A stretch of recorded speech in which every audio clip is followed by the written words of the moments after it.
Normally, people in Dawah, they used a false strategy of logic, which tips itself. They say that everything has a creator. So based on this, they try and prove that everything has a creator, which according to me is a wrong logic.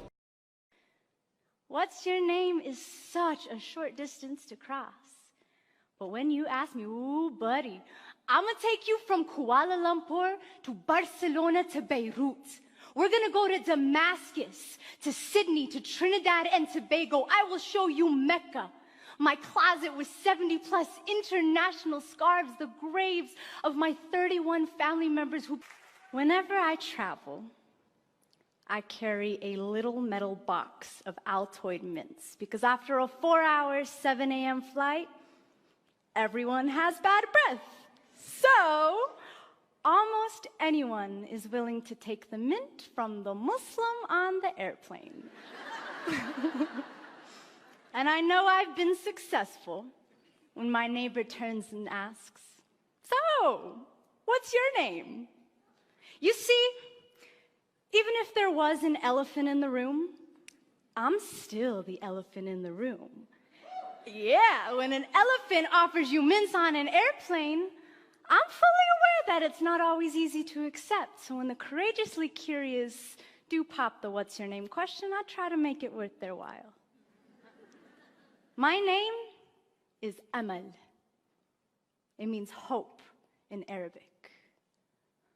Most days, my name is waitress at my family's Damascus restaurant, full-time university student and then some, pre-law, world traveler, 11 countries. My name is I've performed poetry in 8 of those countries. International spoken word poet, unapologetic Muslim woman, Syrian American hijabi activist, social justice advocate.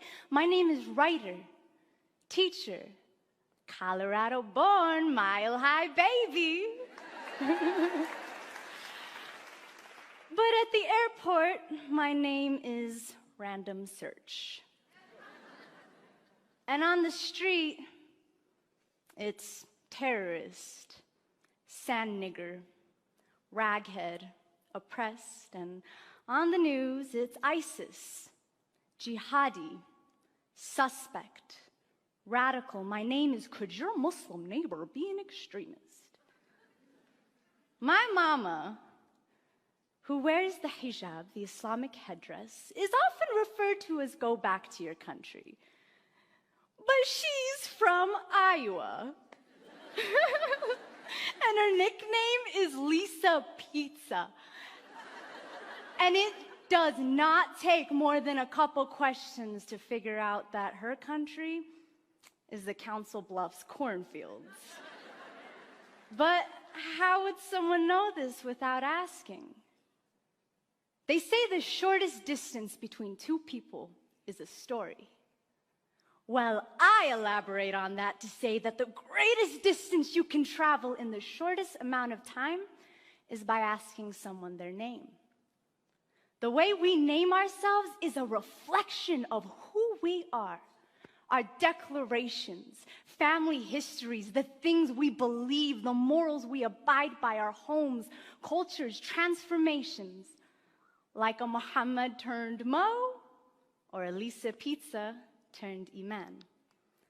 And how we name others and how, if we allow others to name themselves, is a reflection of our own declarations, of our courage and our fear. The malleability of a person's story must be self-determined, coming from the lips of the storyteller, not the anchorman, not the megaphone, not even the scarf on her head or the melanin in his skin, because no one can speak the names of billions in one breath unless it's in prayer.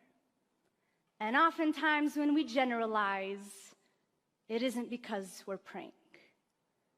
And when we don't ask someone their name, we're not asking for their story.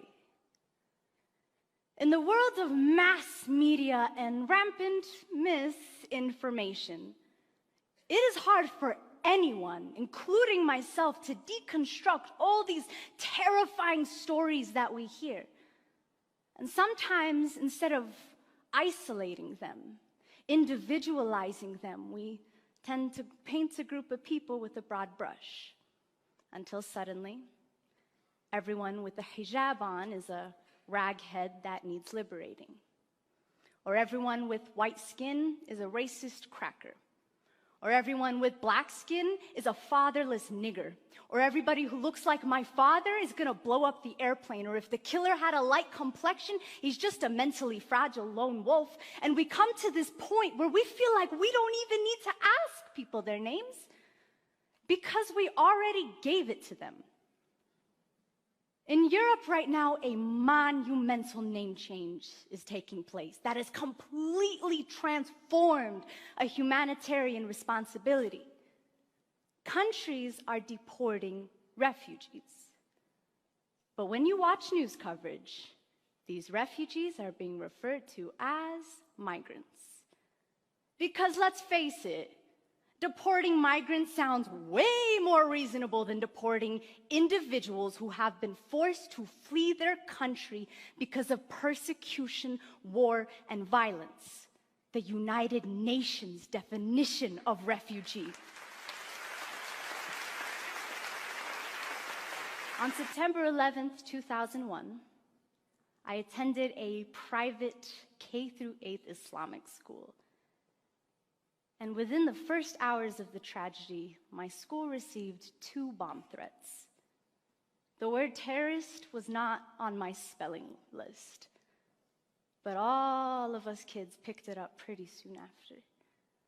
And in naming us terrorists amidst this mass tragedy that affected us as Americans too, in the words of Dalia Mujahid, we were not just mourners, but we were suspects as well. But a few months ago, me and my very handsome white boy-looking brother named Usama and I were at the museum buying planetarium tickets, and an elderly white man walked up to me and said, "I'm sorry about everything you must be going through right now. I want you to know that not all Americans believe what these buffoons are saying. And I want you..." Yeah, he used the word buffoons. And he said, "I want you to know that we stand by you." Now, had I not been wearing a little piece of my identity on my head, he wouldn't have known to tell me this. And even though he didn't ask me what my name was, he instead told me his. I have learned from experience that when someone really wants to know, they will be willing to cross that threshold of fear and find out that my name means hope. And then they'll have the courage to ask the much more important questions that probably only I can answer. Like, what's that thing on your head? Were you forced to wear it? Are all Muslims really violent people? Does the Quran really say to kill all of us? Can you please tell me what's up with ISIS? And these questions, though seemingly uncomfortable, are how I know that I have been humanized, and are how the courageously curious know that really, I'm only as scary as the silence fear festers in. Upon meeting someone new, we ask their names. We do not assign it to them. And with that name, we are given ancestry, bloodlines and dialects, books and poems, perspectives, wars, struggles, and survival stories. What's your name is such a short distance to cross. But when you ask me, ooh, buddy, I'm gonna take you from Kuala Lumpur to Barcelona to Beirut. We're gonna go to Damascus, to Sydney, to Trinidad and Tobago. I will show you Mecca. My closet with 70+ international scarves, the graves of my 31 family members who've been killed in Syria, the coffee shop that I hang out at and do my homework. But we must have the courage to claim our curiosity, to go beyond anything we ever knew, anything we ever feared. But it takes two. The elephant who offers the mint and the one who takes it.